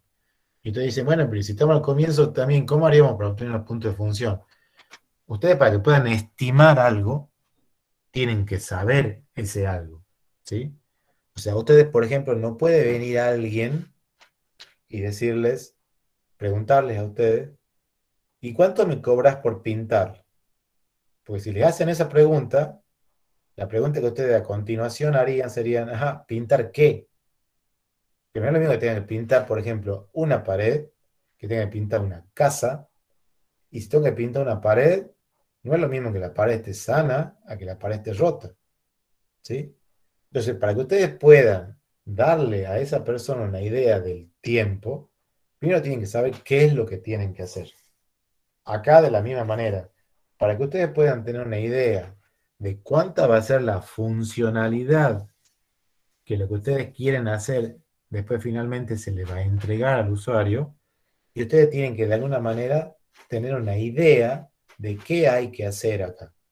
¿Sí? Si no, no pueden estimar nada. Entonces, como yo sé que Bueno, acá lo que estamos por hacer es un sistema de compra-venta. Yo sé que se van a hacer compras, se van a hacer ventas, va a haber productos, va a haber vendedores, bla, bla, bla, y tengo que poder hacer tal tarea y tal tarea y tal tarea. Bueno, esa es la información que yo necesito para que yo pueda empezar con esto de la estimación. Y no necesito esta información saberla al detalle, con todas las posibles reglas de ¿y qué pasa si no tengo esta información? ¿Y qué pasa si el dato está incompleto? ¿Y qué pasa? Lo único que yo necesito saber es, tengo que guardar, por ejemplo, los productos. Ajá. ¿Y qué guardo el producto? Tal, tal, tal cosa. Muy bien. ¿Dónde lo voy a guardar? Un archivo, dos archivos, tres archivos. ¿Qué guardo de la venta? Y bueno, guardo a quién le hice la venta, la fecha en que hice la venta, el detalle de la venta. Bueno, ahí eso me va a dar una idea de cómo voy a hacer para guardar eso. Y yo digo, ¿y puedo crear una venta? Sí, obviamente estoy en un sistema de compra-venta, puedo crear la venta. Puedo modificar la venta y lo más seguro que no se pueda, una vez que está hecha la venta, que no pueda modificarla.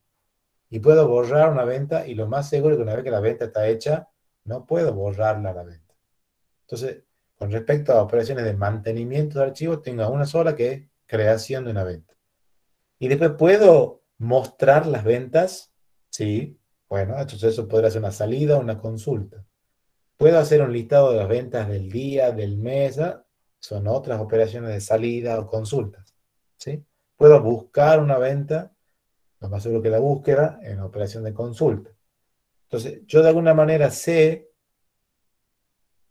cuáles van a ser las entradas, cuáles van a ser las salidas, cuáles van a ser las consultas, qué tengo que mostrar en la salida, qué tengo que mostrar. Por eso, bueno, ¿y de dónde se saca toda esa información?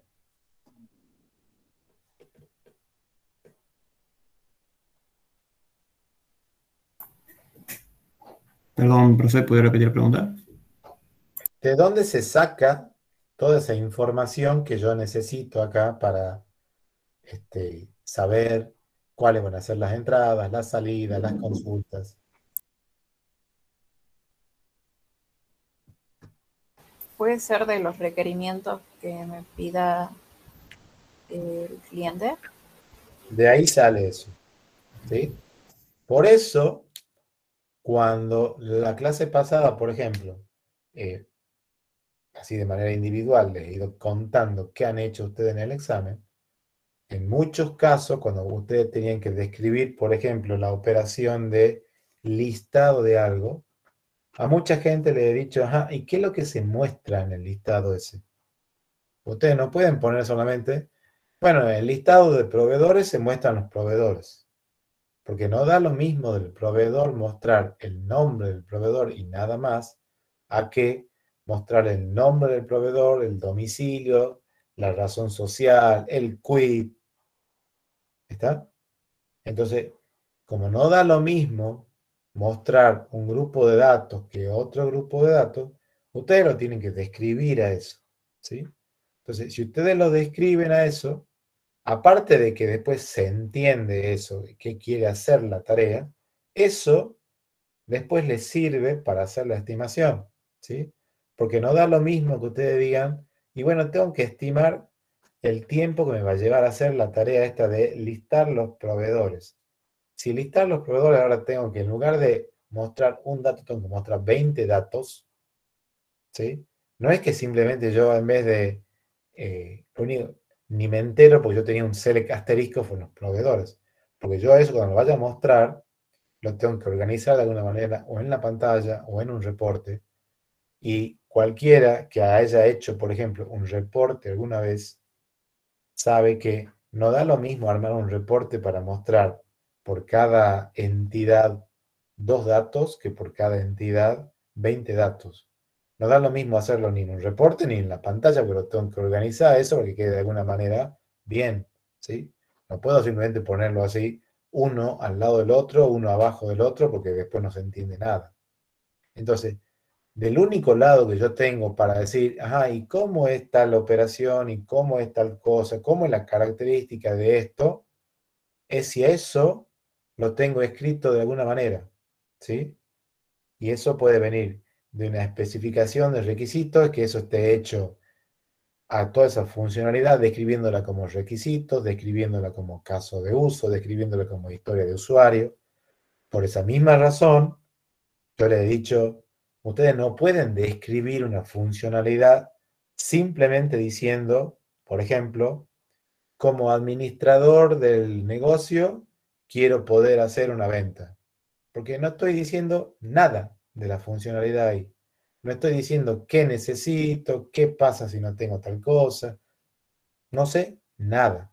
Y como no sé nada de eso, tampoco lo voy a poder estimar a eso. ¿Se entiende la idea? Sí, profe. Sí, profe, Bien. entiendo. Entonces, bueno, lo que necesito ahora para Cocomo, lo que habíamos dicho recién, era cantidad de puntos de función sin ajustar. Ya lo tengo, ¿sí? Y otra cosa que me pide Cocomo es que le dé una idea de qué lenguaje voy a utilizar. Si ustedes van a ver acá lo de Cocomo, ¿sí? Bueno, ahí dice línea de código fuente, ¿está? Y si no, puntos de función, ¿sí? Si ustedes seleccionan ahí donde dice puntos de función, acá, fíjense que les dice, bueno, ¿cuánto es la cantidad de puntos de función sin ajustar? Entonces ustedes, por ejemplo, ahí, no sé, dirían, tengo 200 puntos de función sin ajustar. Ajá. ¿Y con qué lenguaje van a trabajar? No creo que acá cuando vayan a hacer clic acá, van a tener una lista de 30 lenguajes que ustedes pueden elegir y decir, aquí está el mío, específicamente el mío. Y ustedes van a ver acá, el primero que empieza es C. Lo más seguro es que ustedes, ninguno de ustedes trabaje con C. Entran ahí y dice Basic, menos todavía, ¿sí? Pero ahí tienen, por ejemplo, dice ahí base de datos, Java, Perl, lenguaje de tercera generación, ¿sí? Entonces si ustedes dicen, bueno, yo estoy por trabajar con, qué sé yo, JavaScript con más base de datos.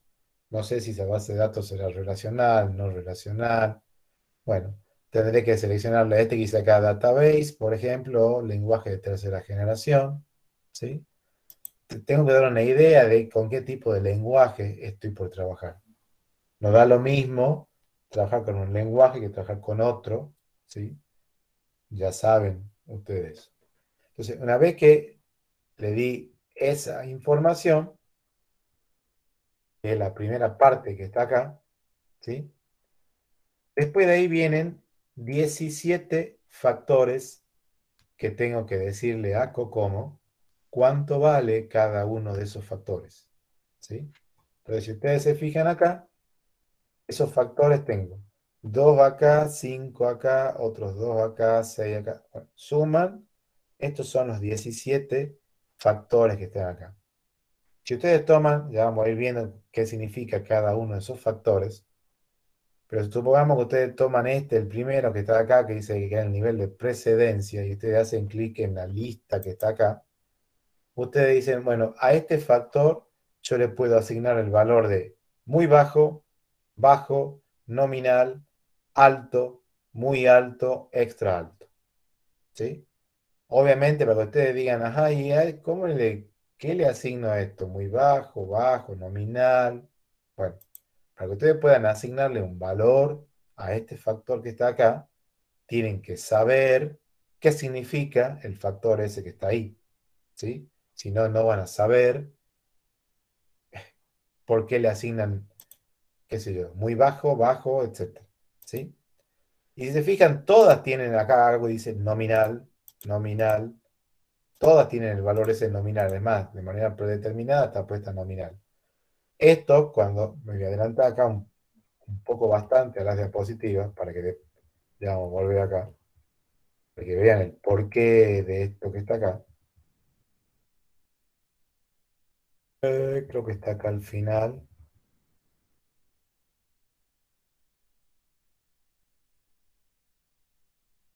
Esta es la fórmula genérica que utiliza Cocomo para hacer el cálculo de lo que se denomina esfuerzo. Es una constante por la cantidad de líneas de código fuente expresadas en miles, por eso dice K, slog, elevado a un exponente que se llama b, que se llama factor de escala. Vamos a ver qué es eso después. Y todo eso va multiplicado por el producto de estos que se denominan multiplicadores de esfuerzo, que son estos multiplicadores de esfuerzo son los 17 que estamos viendo acá. ¿Sí? Entonces, este primero, que es precedencia, ese es uno de los multiplicadores de esfuerzo. Este nivel de flexibilidad es otro de los multiplicadores de esfuerzo. El tema de la arquitectura, otro. Cohesión del equipo, otro. Madurez del proceso, otro. Estos son los 17 que están acá. ¿Sí? Como estos se multiplican entre sí, cada uno de estos, a cada valor de esto, este que dice acá muy bajo, bajo, le corresponde un valor, ya lo vamos a ver en una tabla. Como ustedes lo están multiplicando, si ese factor no incide ni para bien ni para mal en el proyecto, vale 1, ¿sí? Que es el valor ese nominal. Ahora, si ese factor incide para mal en el proyecto, en el sentido de que va a aumentar el esfuerzo del proyecto, toma un valor mayor que 1, y si incide para bien, o sea, me implica un menor esfuerzo en el proyecto, toma un valor menor que 1. ¿Sí? La cosa es, para que yo pueda asignarle a esto un determinado valor, tengo que saber qué significa cada uno de estos factores. ¿Sí? ¿Se entiende la idea de esto? Estos factores que están acá están organizados así en 4 grupos, que son los que están acá. ¿Sí? Uno de los grupos tiene que ver con factores que son así, como dice acá, relacionado a este que está acá, a personal, plataforma, proyecto, ¿sí? Y el otro que tiene que ver con la parte de producto. ¿Sí? No importa cómo están organizados esos factores, la idea es que acá hay 17 factores. Entonces hay que empezar a ver cada uno de estos factores, qué significa y con qué criterio uno le da un valor más bajo que el nominal o más alto que el nominal. ¿Se entiende la idea de esto? Sí, profe. Bien, profe, se Sí. entiende. Sí, profe. Fíjense que si lo dejamos esto así, nada más, digamos, supongamos que tengo 200 puntos de función, voy a trabajar con un lenguaje de base de datos, y supongamos todo esto es nominal, le digo, bueno, no voy a hacer mantenimiento, ¿sí? No sé cuánto sale el costo, el salario de una persona por mes, digo, calcular ahí, ¿sí? Esto acá abajo me va a decir, bueno, para eso que está ahí, hacen falta un esfuerzo que se mide en esta unidad que se llama meses hombre, ¿sí? Que acá le dice, da 28,9 meses hombre. Todo esto da un tiempo de 10,7 meses, ¿sí? El costo es 0, porque obviamente no he puesto nada acá. Y si yo divido, esto que dice, ya vamos a ver qué significa la unidad esta, esto que dice meses hombre, en meses me queda hombres. Entonces, si divido 28,9 en 10,7, me da la cantidad media de gente que voy a necesitar para todo el proyecto. ¿Sí? ¿Se entiende más o menos la idea? Sí, profe. Sí, la idea se Acá, entiende. fíjense, esto viene a ser como 29, no Ah, sé, ya. dividido casi 30, dividido en, supongamos, en 10, viene a ser como casi 3, todo esto que está acá. Entonces tengo 3 personas, ¿sí? Y acá le dice, bueno, más o menos en cada una de las fases que tengo acá, en la fase inicial, hace falta una persona. Ya vamos a ver qué quiere decir una persona y media. Obviamente no existe una persona y media, ¿sí? Pero dice ahí, bueno, en la primera fase haría falta un poco más de una persona. En la segunda fase, que es elaboración, que va a estar así dividida en 4 iteraciones, casi 2 personas. En la tercera fase, que está dividida así en 5 o 6 iteraciones que están acá, hacen falta casi 3 personas. Y en la última fase, un poco más de 2 personas, ¿sí? Pero bueno, lo que tenés que hacer es decir, bueno, ¿Por qué le doy valor nominal a esto y por qué no le doy alto, muy alto, extra alto, muy bajo, etcétera? ¿Sí? Eso es lo que vamos a ver después. Hasta acá llegamos hoy. ¿Sí? ¿Alguna duda, pregunta de esta parte? Una duda tenía, profe, con respecto al tema de la tabla, si pudiera bajar un poquito. Con respecto a... A la tabla que está justo abajo en la página, si pudiera bajar un poco. ¿Se puede Sí. ver? Ah, acá. Claro, Sí. eso, eh, ¿Cuál tabla? el tema del costo, eso se lo pone de antemano, ¿verdad? Porque no tiene idea el sistema de cómo calcular el costo en dólares, dependiendo, Claro. o Esto no. por eso decía, nosotros acá en la materia no nos metemos con la parte esta, ¿sí? Si Claro. uno acá, uno tuviera una idea, obviamente que esto no necesariamente tiene que ser en dólares, sino en la unidad monetaria de cada uno, ¿sí? Si uno dice, bueno, más o menos una persona por mes cuesta tanto dinero, bueno, qué sé yo, no sé, por ponerles algo, no sé, ahí, 100.000 que sale una persona por mes, ¿sí? Esto acá da una idea de, con la gente que hace falta, bueno, para la primera fase, cuánto me va a tomar en dinero, segunda fase, tercera, según la cantidad de gente que yo voy a usar por cada una de las fases. Ah, entonces ahora por eso tiene más sentido el tema de tomar una persona y media o una persona y un tercio, porque la cantidad, o sea, referido a la cantidad de costo que tiene, sería Claro, lo que le pagaríamos en este mes o en claro, este periodo de tiempo, lo que corresponde a una persona que trabaja entero y una otra persona que trabaja medio tiempo, tiempo parcial. exactamente. Perfecto. Acá a nosotros lo que nos interesa, ¿sí? Es que ustedes digan, si ustedes hacen la división, es así, por ejemplo, como dice ahí, para hacerla exacta, 28,9 dividido en los 10,7 que les da acá, eso les da así 2,7 personas, ¿sí? Ahora bien, ustedes están haciendo una estimación acá, ¿sí? No existe que ustedes digan, me hacen falta 2,7 personas. Entonces ustedes como están estimando acá, ustedes que tienen que decir, bueno, en base a que el resultado da 2,7, acá hacen falta 3 personas. No pueden decir 2. ¿Por qué? Porque decir, ajá, ¿y quién va a hacer el trabajo del 0,7 que está ahí? Que les falta. Alguien lo va a tener que hacer a eso. Entonces, 2 personas no les va a servir para esto. Pero ustedes acá sí pueden decir, bueno, con 3 personas es lo que haría falta para este proyecto, ¿sí? Y esto les va a dar una idea, así que cuando ustedes digan 3, y si no hubieran hecho esto, ustedes dirían, ay, ¿cuánta gente hace falta?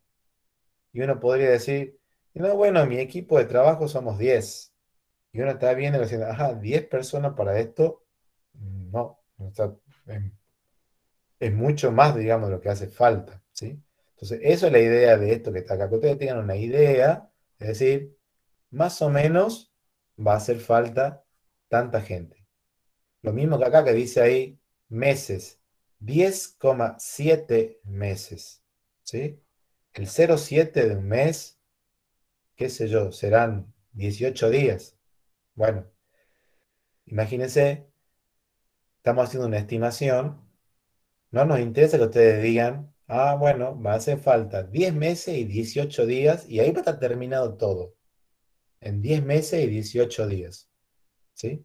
Sino que ustedes digan, por ejemplo, bueno, esto más o menos en tiempo, 11 meses, ¿sí? Pero que tengan algo para decir eso y que no digan, ¿y cuánto tiempo va a hacer esto? Y bueno, esto va a ser 2 meses, porque saben que están muy lejos de lo que los valores que están acá. Ni tampoco se vayan al extremo de decir, ¿cuánto tiempo? 30 meses, porque están viendo que se están yendo mucho del tiempo. Entonces, la idea de esto es que ustedes estimen, ¿sí? Y cualquier estimación se redondea, ¿está? No tiene un valor exacto, sino no es una estimación, sino directamente ya es un cálculo de algo, ¿está? Entonces, acá, eso es clásico que hacen en los exámenes. Uno dice, bueno, a ver, hagan el cálculo cuánto da y ponen así, y hacen falta 3,3 personas y lo enmarcan, lo redondean, ponen resaltador para que uno diga, listo, sí, sí, me di cuenta que decía 3,3 personas. Y uno dice, "Pues estoy estimando, digamos, ¿cómo me hace falta 3,3 personas? No existe un 0,3 de personas. O sea, o necesito 3 personas o necesito 4 personas. Lo mismo que el tiempo, ¿sí? No es, acá no hace falta que te digan tantos meses, tantos días, tantas horas. En eso se va a hacer el proyecto, porque no existe eso, ¿sí? Entonces uno dice, bueno, más o menos en meses, tanto tiempo. ¿Se entiende esto? Sí, profe. Bien. Sí, Bien, profe. Ahí, excelente. en la planilla, profe, no estima, no indica el tiempo de trabajo diario, ¿verdad? ¿Es El así? tiempo se calcula con el esfuerzo y el tiempo es este que está acá. Lo que no muestra acá en forma directa es la cantidad de gente. Esto lo ves acá, pero la cantidad de gente es dividiendo esfuerzo acá en esto de, Sobre el tiempo, ¿sí? claro. Sí, Bien. Bueno, hasta acá vamos a llegar hoy, ¿sí? Acuérdense, de todas maneras se lo vamos a avisar. En teoría, el miércoles que viene tendría Francisco con ustedes la clase. Pero bueno, si llegara a haber un cambio, les avisamos, ¿sí? Va a ser el mismo horario, todo, así que no tienen que preocupar ustedes por ese tema, ¿sí? Les tomo la asistencia.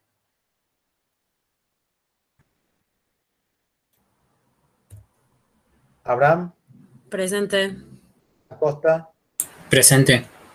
Adur, Aguirre, Alawi, Presente.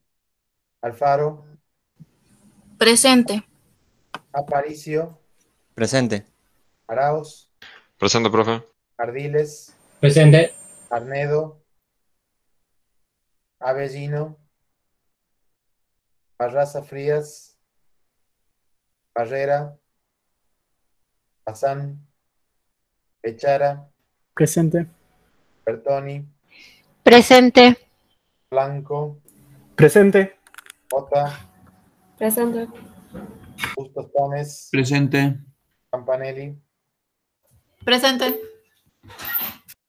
Cancino, Caro Nazábal, Presente, profe. Arnedo dice que está presente por el chat.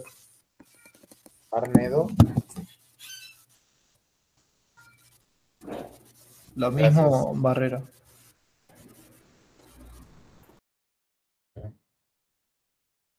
Carrizo, Cerúsico, Esca, Poletti, Presente, profe.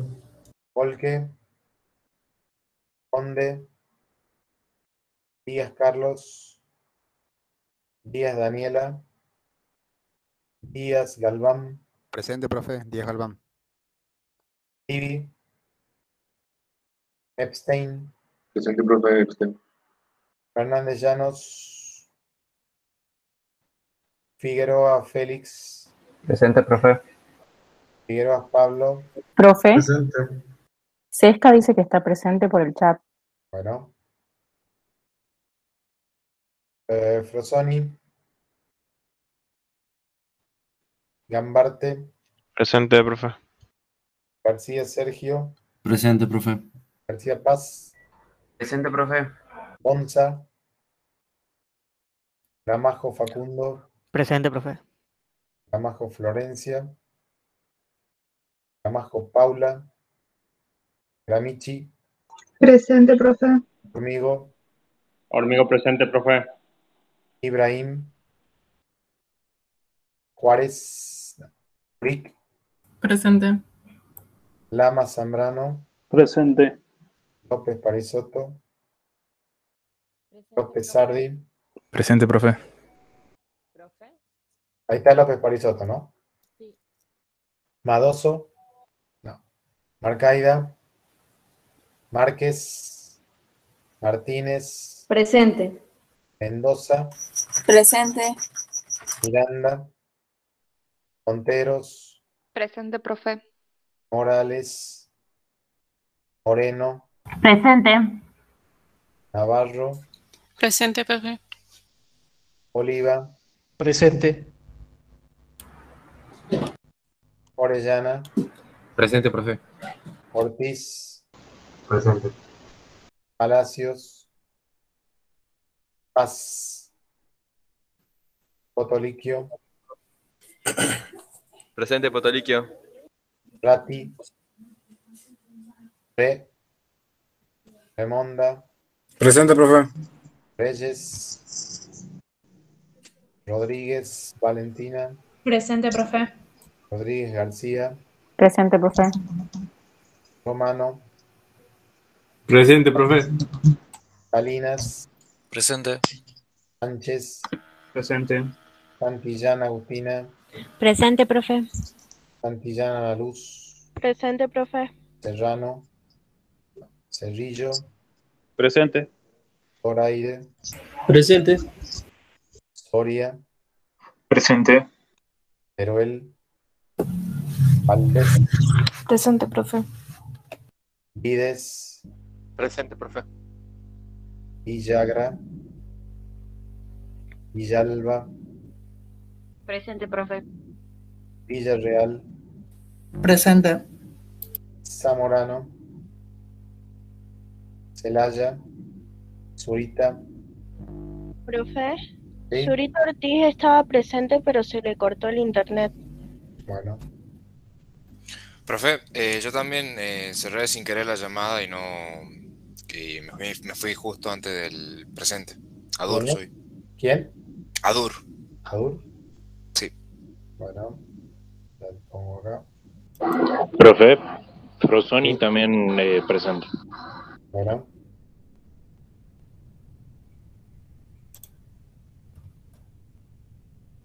Listo. Bueno, nos estaríamos viendo entonces de acá a 2 semanas en teoría, a menos que haya un cambio.